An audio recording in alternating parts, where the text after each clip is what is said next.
do something a little interesting for the final video here. And tell me if you guys like this. I'm going to wrap up all my thoughts and just feelings on the set in general in one quick last video. And just going over some key cards I think that are worth mentioning. As always, you guys know that it's better to buy singles than to try to buy this in bulk. But if you are going to try to buy this in bulk in order to get yourself, the cards that you're looking for, it's going to take about 4 boxes to really get a good amount of what you need. As far as cards that I would just pick up just because I think they're powerful, or cards that I think go in a specific deck and that I would lean towards, as my dog munches on food behind me. So if you hear munching, that's what that is. I'm not eating potato chips, I promise.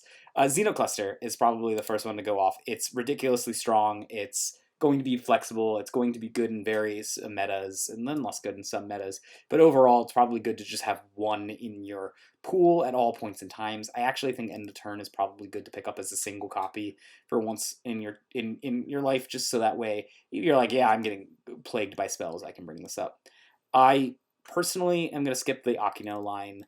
I do think that there's some Hiranas that you are worth bringing into your life, and that would probably be Hirana on stage and Hirana Power on, as just being flexible red assists that I could use on a dream team at some point in my life.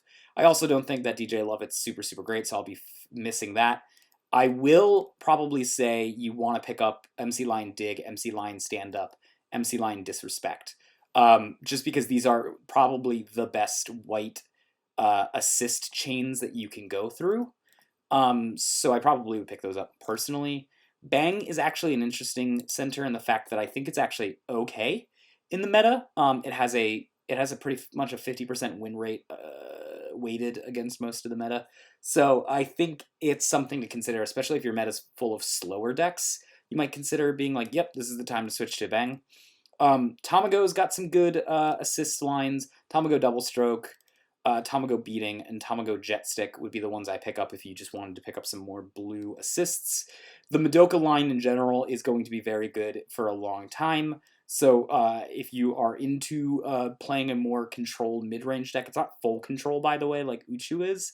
It is pretty much mid-range, but it's the slowest mid-range that you could get before you step into control. This would be a good time to pick up this kind of stuff. If I was going to fill out that team, I would want Musica Dolphin and probably Musica Power Splits as being just the ones that I would choose. This is okay if you're playing some mono red decks, so it's maybe worth picking up 1 or 2 copies. Same thing with Buffalo Phantom Terror Beast. They become better down as you go more into the game. If you're playing a Madoka deck, then you're going to want a lot of copies of these, just period. They're very good. Royal Blue, if you're playing Freeze, and this Azure Angel, if you want more, I guess it's Anabi Azure Angel, if you want more angel stuff in your life, although I don't suggest angel stuff being all that great. A lot of this other stuff is passable until we get Phalaris. If you are running Musica, you want some amount of copies of these. So pick them up. I would say probably, you don't need to pick up the full playset, probably just 2 is enough, and you'll feel fine in your deck. I personally am going to be picking up a playset of Serenus, Natural Planet. They're not like utterly amazing, but they are good white filler cards at level 2. So they're just good to have a couple lying around to fill out decks with. As far as these red things go, I'm going to pretty much skip all of them. I might pick up a couple hamsters, just because I like Terror Beasts, and Tiffany herself prefers to go into this red-green Stompy-esque deck, and Terror Beast fits that. Outside of that, if you're not interested in that, and it's probably not worth picking up all that much. As an Uchu player, I'm going to pick up some Snow Mayus, and potentially some Hassie's Phantom Aquatic Beasts. I don't think these are a full 4 you need to fill out with, so it's probably not all that great.